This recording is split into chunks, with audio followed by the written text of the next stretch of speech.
The island of Sodor is surrounded by beautiful blue sea.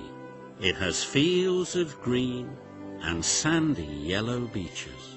There are rivers, streams and lots of trees where the birds sing.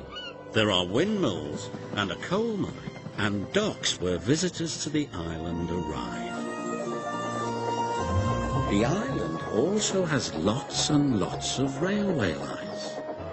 Who's that puffing down the track? It's Thomas. Hello, Thomas. Hello, everybody. Welcome to the island of Sodor.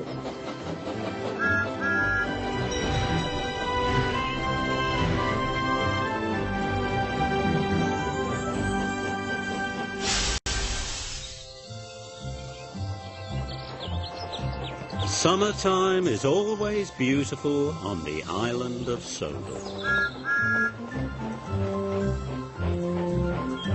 The water sparkles in the sun, and beautiful flowers blossom everywhere. It is a busy time for all the engines.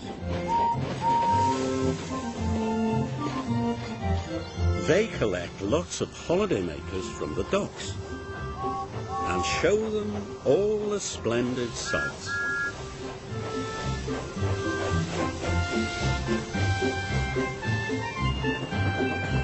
James shows them the seaside.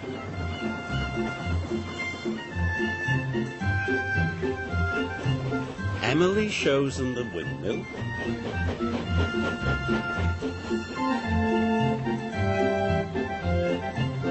And Thomas shows them the Sodor suspension bridge. The bridge is one of the holidaymakers' favourite sights.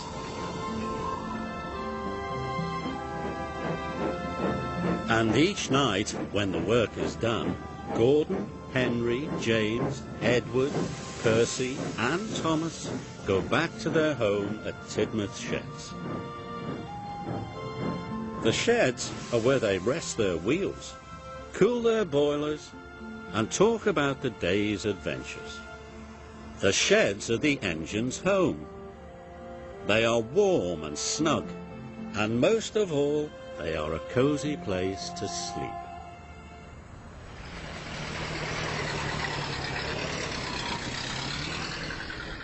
One morning, the Fat Controller came to Tidmouth Sheds. He had a very important announcement to make. A new airport is to be built on Sodor. It will bring more holidaymakers to the island than ever before, he told the engines proudly. The engines were very excited. We'll get to see the aeroplanes, Percy puffed, and show even more holidaymakers the sights, chuffed Thomas.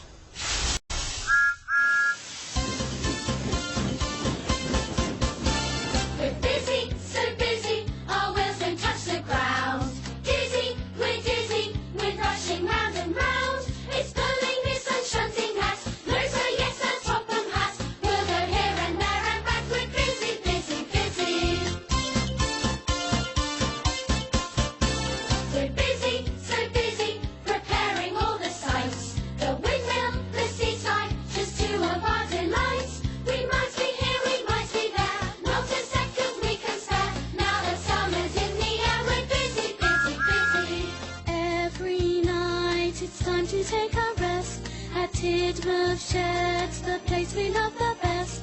Our boiler's cool, all is peace, but then it's rise and shine. Look at the time, 'cause off we go again. We're busy, so many things to do. Pumping and puffing, it's worth the whole day through.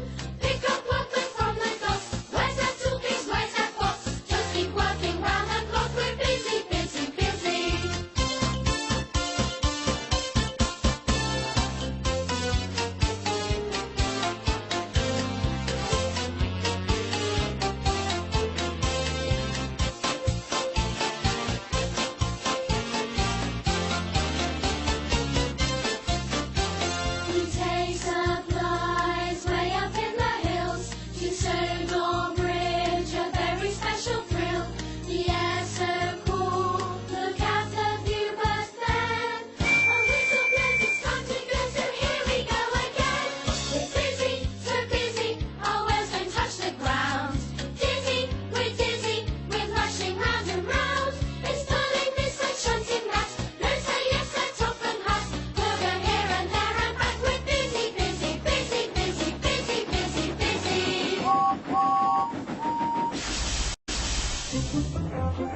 Thomas and Percy arrived at the airport building site. They were bringing bricks and timber to the builders. Think of all the holiday makers, chuffed Thomas. And all the aeroplanes, puffed Percy. But then Harry and Bert arrived. Stinky Steamies in the way again, mumbled Harry. Why do we have to work near them? Grumbled Bert. This made Thomas and Percy cross. They didn't want to work near the Diesels either. The Diesels were oily, and they were very different to the Steamies. Can you see what is different about steam engines and diesel engines?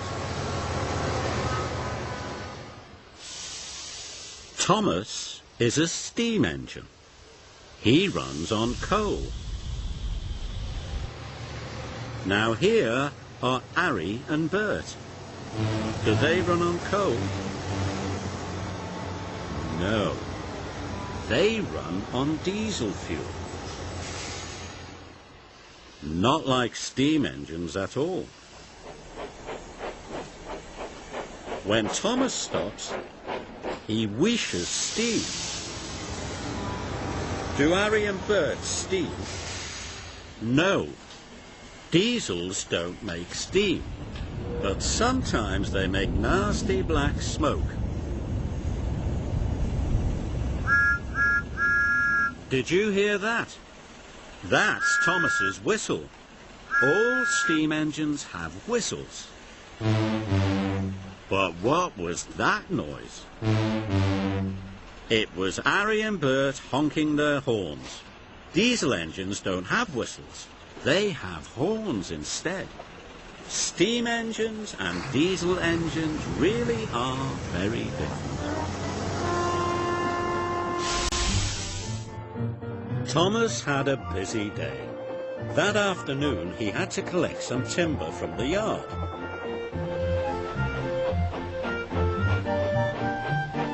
But when Thomas arrived, Harry and Bert were already there. Their trucks were being loaded with planks of wood, ready to take to the building site. We've got a really important job to do, boasted Bert. More important than any Steamies job, added Harry. Thomas was cross. But then he had an idea, a very naughty idea. Thomas rolled quietly up behind Bert's trucks. And just as the crane dropped the timber, he gave them an extra big shot. Ho ho, laughed Thomas. Now you'll be late for your important job. And he puffed away. Later, Thomas and Percy were shunting trucks in the yard. They were having a wonderful time. They were bumping trucks and blowing their whistles. Then Diesel rolled into the yard. I hear you've been making trouble for Harry and Bert, oiled Diesel. But you won't make trouble for me. I've got an important job to do. Thomas had another naughty idea.